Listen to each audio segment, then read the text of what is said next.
vamos a leer se llama Patología Humana de Robbins. El capítulo 1 se llama Lesión y muerte celulares y adaptaciones. Introducción a la patología. Según su traducción literal, el término patología hace referencia al estudio logos de la enfermedad. Patos, sufrimiento. Se encarga del estudio de las causas de la enfermedad y de los cambios asociados a nivel celular, tisular y orgánico, y que son responsables de signos y síntomas que presentan los pacientes. Hay dos términos importantes que los estudiantes se van a encontrar durante el estudio de la patología y la medicina. La etiología es el origen de la enfermedad, incluidas las causas de base y los factores que la modifican. En este momento, resulta evidente que la mayor parte de las enfermedades frecuentes, como la hipertensión, la diabetes o el cáncer, se deben a una combinación de susceptibilidad genética, hereditaria y diversos factores desencadenantes ambientales. Un aspecto clave en la medicina moderna es conocer los factores genéticos y medioambientales que subyacen en las enfermedades. La patogenia es el conjunto de pasos que ocurren durante el desarrollo de la enfermedad. Describe cómo los factores etiológicos ponen en marcha una serie de cambios celulares y moleculares que culminan en las alteraciones estructurales y funcionales específicas características de la enfermedad. Mientras que la etiología se relaciona con por qué aparece la enfermedad, la patogenia busca describir cómo se desarrolla. Definir la etiología y la patogenia de la enfermedad resulta esencial para comprender la base de la misma, pero también es clave para el desarrollo de tratamientos bien fundamentados. Por tanto, al explicar las causas y el desarrollo de la enfermedad, la patología representa la base científica de la práctica de la medicina. Los patólogos identifican cambios en el aspecto macroscópico o microscópico de las células y los tejidos, así como alteraciones bioquímicas en los líquidos corporales, como la sangre y la orina, para establecer diagnósticos y orientar el tratamiento en la práctica clínica. Los patólogos emplean distintas técnicas morfológicas, moleculares, microbiológicas e inmunológicas para definir los cambios bioquímicos, estructurales y funcionales que se producen en las células, en los tejidos y en los órganos, en respuesta a las agresiones. Tradicionalmente, esta disciplina se ha dividido en patología general y sistémica. La primera se centra en las alteraciones celulares y tisulares, ocasionadas por los estímulos patológicos en la mayoría de los tejidos, mientras que la segunda analiza las reacciones y las alteraciones en los distintos órganos especializados. En este libro, primero se abordan los amplios principios de la patología general y posteriormente se analizan los procesos patológicos específicos de los distintos órganos. Visión general de las respuestas celulares al estrés y a los estímulos nocivos. Las células participan activamente en su entorno, de forma que ajustan de modo constante su estructura y función para acomodarse a las demandas cambiantes y a los diversos tipos de estrés extracelular. Las células tienden a mantener su medio intracelular dentro de una gama más bien estrecha de parámetros fisiológicos, es decir, mantienen una homeostasis normal. Cuando las células se encuentran en diversos tipos de estrés o de estímulos patológicos, pueden sufrir un proceso de adaptación para alcanzar un nuevo estado de equilibrio, de modo que se preserven su viabilidad y su función.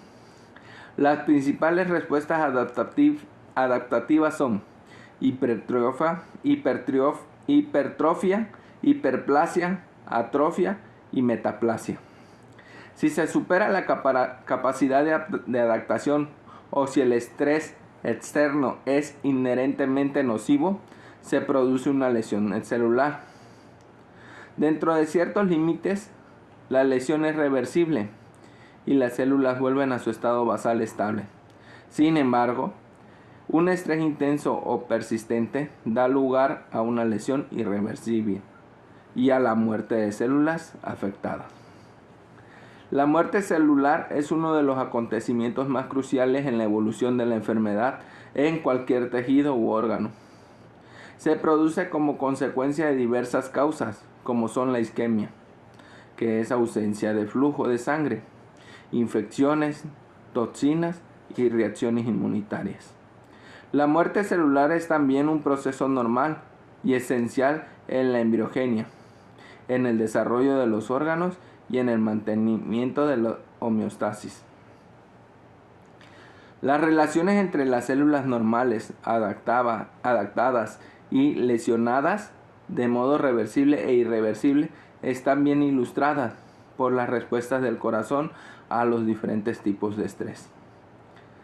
El miocardio es sometido a una mayor carga persistentemente, como en caso de la hipertensión o de que exista una válvula estenótica. Se adapta a través de un proceso de hipertrofia, aumento del tamaño de las células individuales y en el último término de la totalidad del corazón, para generar la mayor fuerza contráctil requerida. Si el aumento de la demanda no se ve aliviado o si el miocardio se ve sometido a una disminución del flujo sanguíneo, isquemia, por la arteria coronaria ocluida, las células musculares pueden resultar lesionadas. El miocardio puede recibir o sufrir un daño reversible si el estrés es ligero o si la oclusión arterial es incompleta o suficientemente breve. O bien una lesión irreversible, infarto, después de una oclusión completa o prolongada. Obsérvese también que los tipos de estrés y de lesión afectan no solo a la morfología, sino también al estado funcional de las células y de los tejidos. Así, los miocitos lesionados de forma reversible no están muertos y morfológicamente pueden parecerse a los miocitos normales. Sin embargo, de forma temporal no son contráctiles y por tanto, incluso una lesión leve puede tener un impacto clínico letal que una forma de estrés específica induzca adaptación o cause una lesión reversible o irreversible. Depende no solo de la naturaleza e intensidad del estrés, sino también de otras variables, como son el metabolismo celular, el flujo sanguíneo y el estado nutricional. En este capítulo, primero se expone cómo se adaptan las células a los tipos de estrés y a contaminación. Y a continuación, se describen las causas, los mecanismos y las consecuencias de las diversas formas de daño celular agudo, entre las que se encuentran la lesión celular reversible, las alteraciones subcelulares y la muerte celular. Para concluir, otros 3 procesos afectan a las células y a los tejidos: acumulaciones intracelulares, calcificación patológica, las adaptaciones celulares al estrés. Las adaptaciones son cambios reversibles en el número, el tamaño, el fenotipo, la actividad metabólica o las funciones de las células en respuesta a los cambios en su entorno. Las adaptaciones fisiológicas suelen representar respuestas de las células a la estimulación normal por hormonas o sustancias químicas endógenas. Por ejemplo, aumento de tamaño por inducción hormonal de la mama o del útero durante el embarazo. Las adaptaciones patológicas son respuestas al estrés que permiten que las células puedan modular su estructura y función para evitar de este modo la lesión. Tales adaptaciones pueden adoptar diversas formas. Hipertrofia. La hipertrofia es el aumento del tamaño de las células que provoca un incremento del tamaño del órgano.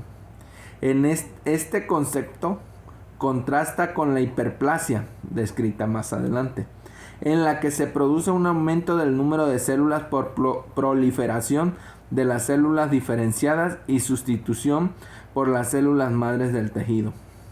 En otras palabras, en la hipertrofia pura no aparecen células nuevas, sino que las células son más grandes y contienen una mayor cantidad de proteínas estructurales y organulos. La hiperplasia es una respuesta adaptativa de las células con capacidad de replicación, mientras que la hipertrofia ocurre cuando las células tienen una capacidad de división limitada. La hipertrofia y la hiperplasia pueden coexistir, por lo que es evidente que ambas en conjunto conducen también a la aparición de un órgano aumentado de tamaño, hipertrófico.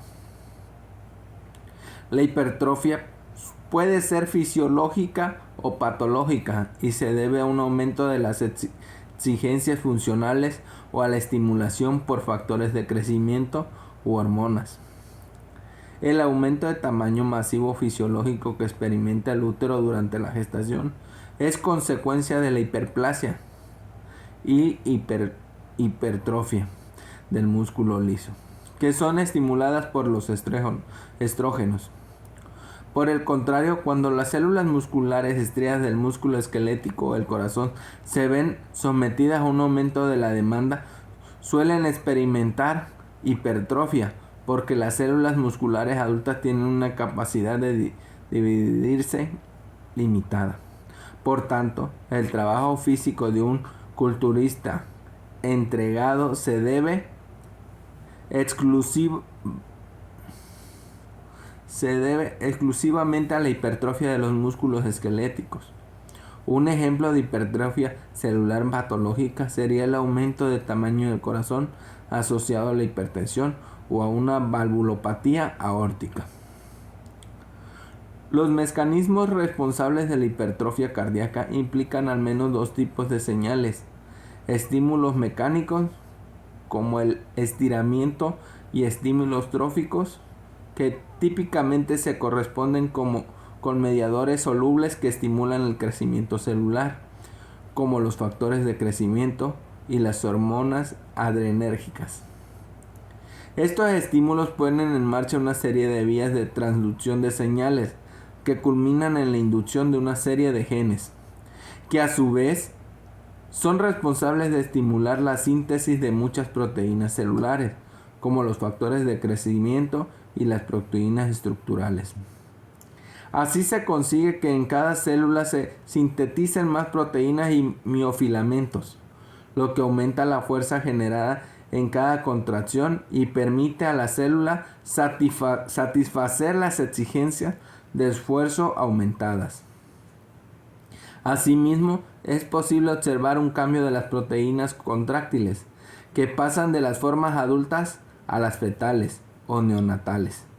Por ejemplo, en la hipertrofia muscular, la cadena pesada de la miosina alfa se sustituye por la forma beta, lo que permite que se produzca una contracción más lenta y conservadora desde un punto de vista energético.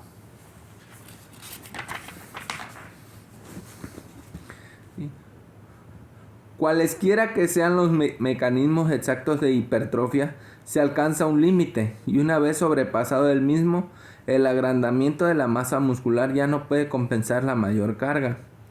Cuando sucede esto en el corazón, se producen varios cambios degenerativos en las fibras miocárdicas, de los que los más importantes son la fragmentación y la pérdida de elementos miofibrilares contráctiles. No se comprenden del todo las variables que limitan la hipertrofia continuada y que causan los cambios regresivos. Es posible que existan unos límites finitos de la vasculatura para abastecer de modo adecuado a las fibras agrandadas de las mitocondrias para producir trisfosfato de adenosina, ATP, o de la maquinaria biosintética para proporcionar las proteínas contráctiles u otros elementos citoesqueléticos.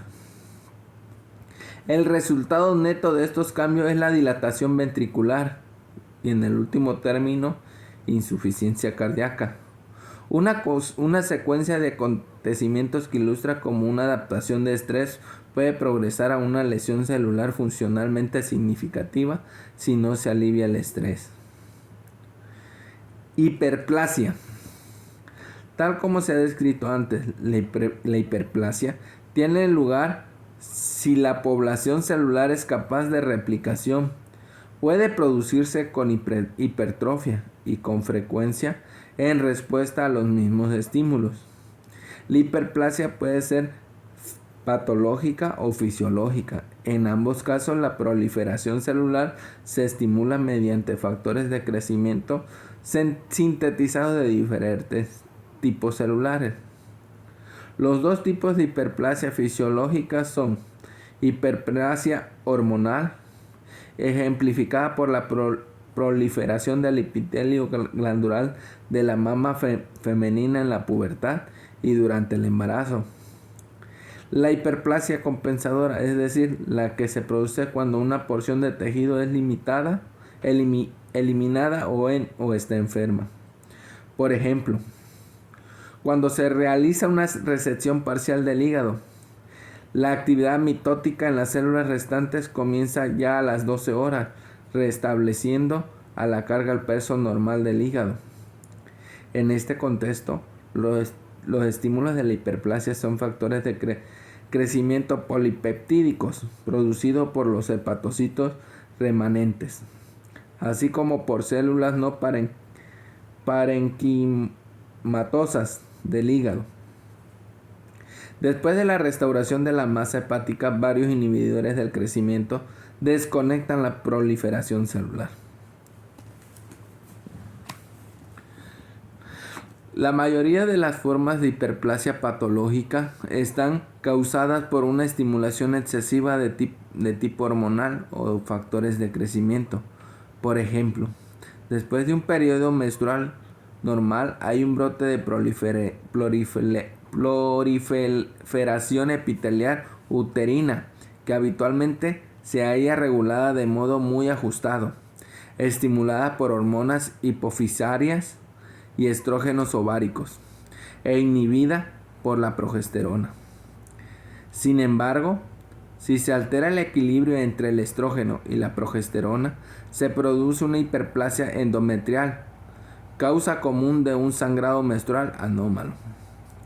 La hiperplasia es también una respuesta importante de las células del tejido conjuntivo en la cicatrización de las heridas, en las que los fibroblastos proliferantes y los vasos sanguíneos ayudan a que tenga lugar la reparación. En este proceso, los factores de crecimiento son producidos por los leucocitos en respuesta a la lesión y por las células de la matriz extracelular. La estimulación por factores de crecimiento se halla también implicada en la hiperplasia, asociada a ciertas infecciones víricas. Por ejemplo, los virus del papiloma causan verrugas cutáneas y lesiones en las mucosas compuestas de masas de epitelio hiperplásico.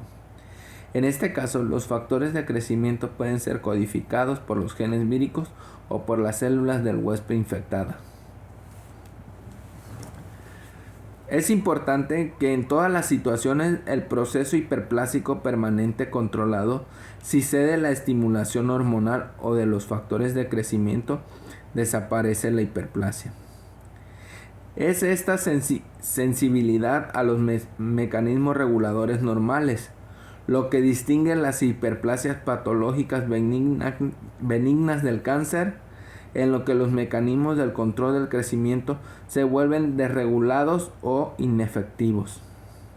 No obstante, la hiperplasia patológica constituye un suelo fértil en el que a la larga la hiperplasia del endometrio tiene un mayor riesgo de desarrollar cáncer endometrial y ciertas infecciones del virus del papiloma predisponen a la aparición de cánceres cervicales.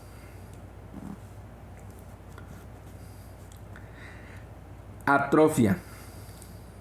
Se conoce como atrofia la reducción en el tamaño de la célula por la pérdida de la sustancia celular, cuando se haya afectado un número de suficientes células. El tejido, el órgano entero, disminuye de tamaño y se vuelve atrófico.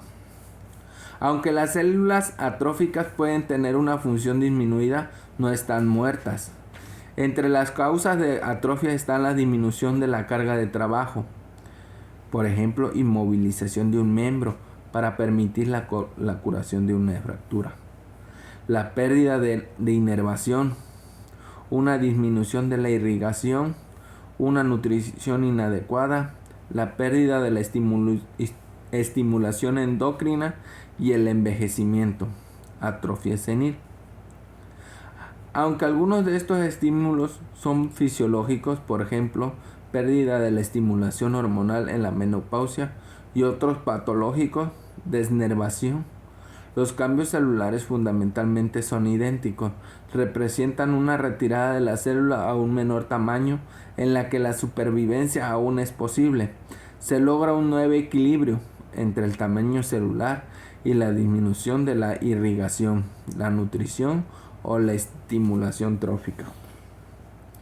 La atrofia es el resultado de una disminución de la síntesis de proteínas y de un aumento de la degradación de proteínas en las células. Disminuye la síntesis de proteínas por una reducción de la actividad metabólica. La degradación de las proteínas celulares se produce principalmente por la vía de la ubiquitina proteasoma. Una deficiencia en nutrientes y el desuso pueden activar la ubiquitina ligasas, que unen múltiples copias del pequeño péptido ubiquitina a las proteínas celulares y considerar como objetivo estas proteínas para su degradación en los proteasomas. También se cree que esta vía es responsable de la proteólisis acelerada, que se ha observado en diversos estados catabólicos, como la caquexia por cáncer. En muchas situaciones, la atrofia se acompaña también de un aumento de la autofagia, lo que da lugar a un incremento del número de vacuolas autofágicas. La autofagia, comerse a sí mismo, es el proceso por el cual las células inanes comen sus propios componentes, con el fin de encontrar nutrientes y sobrevivir, y este proceso se describe más adelante. Metaplasia.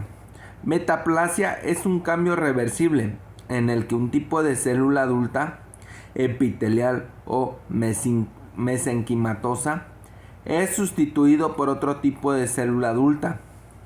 En este tipo de adaptación celular, las células sensibles a un estrés particular son sustituidas por otro tipo de celulares con mayor capacidad de resistir el entorno adverso. Se cree que la metaplasia aparece más como consecuencia de la reprogramación de las células madre, de forma que se diferencian por una vía distinta que por un cambio fenotípico. Transdiferenciación de las células que ya están diferenciadas. La metaplasia epitelial se ve ejemplificado por el cambio escamoso que se produce en el epitelio respiratorio en los fumadores habituales. Las células epiteliales cilíndricas ciliadas normales de la tráquea y de los bronquios son sustituidas focal o ampliamente por células epiteliales escamosas estratificadas. El epitelio escamoso estratificado duro puede ser capaz de sobrevivir a circunstancias que el epitelio especializado más frágil no toleraría. Aunque el epitelio escamoso metaplásico tiene ventajas para la supervivencia, se pierden importantes mecanismos protectores, como la secreción de moco y la eliminación de materias en forma de partículas por los silicios. Por tanto, la metaplasia epitelial es una espada de doble filo. Además, las influencias que inducen la transformación metaplásica, si son persistentes, pueden predisponer a la transformación maligna del epitelio. En efecto, en una forma común de cáncer maligna del epitelio,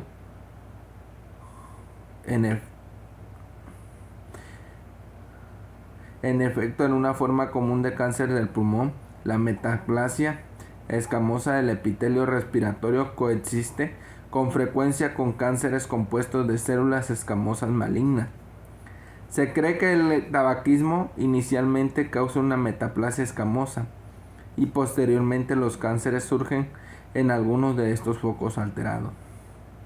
Como la vitamina A resulta esencial para la diferenciación normal del epitelio, su deficiencia puede inducir también a la metaplasia escamosa del epitelio respiratorio. La metaplasia no siempre implica un cambio de epitelio cilíndrico por otro escamoso. En el flujo gástrico crónico, el epitelio escamoso estratificado normal de la pared distal del esófago puede sufrir una transformación metaplásica a epitelio cilíndrico de tipo gástrico o intestinal. Asimismo, la metaplasia puede afectar a las células mesenquimatosas, pero en este caso suele ser una reacción frente a una alteración patológica y no una respuesta adaptativa al estrés. Por ejemplo, en algunas ocasiones se forma hueso en los tejidos blandos, sobre todo sobre focos de lesión.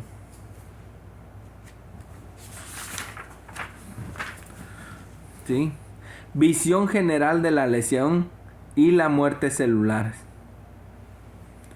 Tal como se describe al principio del capítulo, se produce una lesión celular cuando las células son sometidas a estrés de un modo tan intenso que ya no son capaces de adaptarse, o cuando son expuestas a agentes inherentemente dañinos o sufren anomalías intrínsecas. Por ejemplo, en el ácido desoxirribonucleico, que es el ADN, o en las proteínas. Diferentes estímulos lesivos afectan a varias vías metabólicas y a diversos orgánulos celulares. La lesión puede progresar a través de un estadio reversible y culminar en la muerte celular. Lesión celular reversible. En los estadios iniciales o en las formas leves de lesión, los cambios funcionales y morfológicos son reversibles si se elimina el estímulo dañino. En este estadio, aunque puede haber anomalías estructurales y funcionales significativas, la lesión no suele haber progresado a un daño grave de la membrana ni a la disolución nuclear. Muerte celular. Con un daño continuado, la lesión se vuelve irreversible y en este momento la célula ya no puede recuperar y muere. Hay dos tipos de muerte celular: necrosis y apoptosis, las cuales difieren en su morfología, en sus mecanismos y en funciones en la enfermedad y en su fisiología. Cuando el daño de las membranas es intenso, las enzimas salen de los lisosomas, penetran en el citoplasma y digieren la célula, lo que da lugar a la necrosis. Los contenidos celulares salen también a través de la membrana plasmática dañada y desencadenan una reacción en el huésped: inflamación. La necrosis es la vía principal de muerte celular en lesiones más comunes, como las resultantes de isquemia, exposición a toxinas, diversas infecciones y traumatismos. Cuando una célula carece de factores de crecimiento, o cuando el ADN de la célula o las proteínas resultan dañadas, sin posibilidad de reparación, la célula se mata a sí misma mediante otro tipo de muerte, denominada apoptosis, que se caracteriza por la disolución nuclear sin una pérdida completa de la integridad de la membrana, mientras que la necrosis es siempre un proceso patológico. La apoptosis forma parte de muchas funciones normales, ¿sí?, y no necesariamente se asocia a una lesión celular patológica, ¿sí? Además, la apoptosis no induce a una respuesta inflamatoria para adaptarse a su papel en determinados procesos fisiológicos. Más adelante se describen las características morfológicas, los mecanismos y la significación de estas dos vías de muerte. Causas de lesión celular. Las causas de lesión celular varían desde el traumatismo físico importante de un accidente de tráfico hasta un único defecto genético que da lugar a una enzima defectuosa que sirve de fundamento a una enfermedad metabólica específica. La mayoría de los estímulos lesivos pueden agruparse en las siguientes categorías. Privación de oxígeno. La hipoxia o deficiencia de oxígeno interfiere en la respiración oxidativa aerobia y es una causa extraordinariamente importante y común de lesión y de muertes celulares. Debe distinguirse de la isquemia, que es una pérdida de la irrigación en un tejido debido a dificultad en el flujo arterial o la disminución de drenaje venoso, mientras que la isquemia es la causa más común de hipoxia. La deficiencia de oxígeno puede ser también el resultado de una oxigenación inadecuada de la sangre, como en la neumonía, o en la reducción de la capacidad transportadora de oxígeno de la sangre, como en la anemia por pérdida de sangre o por intoxicación por monóxido de carbono. El carbono forma un complejo estable de hemoglobina que impide la unión de oxígeno. Sustancias químicas. Cada vez se conocen más sustancias químicas que pueden lesionar la célula, incluso algunas sustancias inocuas, como la glucosa, la sal e incluso el agua, pueden alterar el medio osmótico, de tal forma que la célula sufra lesiones e incluso muerte cuando son absorbidas o administradas en exceso. Agentes infecciosos. Van desde los virus submicroscópicos a las tenias de 1 milímetro de longitud. A medio camino entre ambos extremos se encuentran las rictecias, bacterias, hongos y protozoos. En el capítulo 8 se comentan los diversos modos de los patógenos infecciosos pueden causar lesión. Reacciones inmunológicas. Aunque el sistema inmunitario defiende el organismo frente a los microbios patógenos, las reacciones inmunitarias pueden dar lugar también a una lesión celular y tisular. Entre los ejemplos figuran las reacciones autoinmunitarias frente a los propios tejidos y reacciones alérgicas frente a sustancias ambientales en individuos genéticamente susceptibles. Factores genéticos. Los factores pueden dar lugar a cambios patológicos tan notables como las malformaciones congénitas asociadas a síndrome de Down o tan sutiles como la sustitución de un único aminoácido en la hemoglobina S. Se provoca anemia de células falciformes. Los defectos genéticos pueden causar lesión celular debido a la deficiencia de proteínas funcionales, como las enzimas, en los errores innatos del metabolismo o en la acumulación de ADN dañado o de proteínas mal plegadas, y ambas desencadenan la muerte celular, como ya no se puede producir su reparación. Las variaciones genéticas, polimorfismos, contribuyen al desarrollo de muchas enfermedades complejas y pueden influir sobre la susceptibilidad de las células o sufrir lesiones por sustancias químicas y otras agresiones por factores ambientales. Desequilibrios nutricionales. La insuficiencia proteico-calórica en las poblaciones poco favorecidas es uno de los ejemplos más evidentes. Las deficiencias de vitaminas concretas no son infrecuentes, ni siquiera en países desarrollados con alto nivel de vida. Agentes físicos. El traumatismo, las temperaturas extremas, la radiación, las descargas eléctricas y los cambios súbitos de la presión atmosférica tienen efectos muy variados sobre las células. El envejecimiento.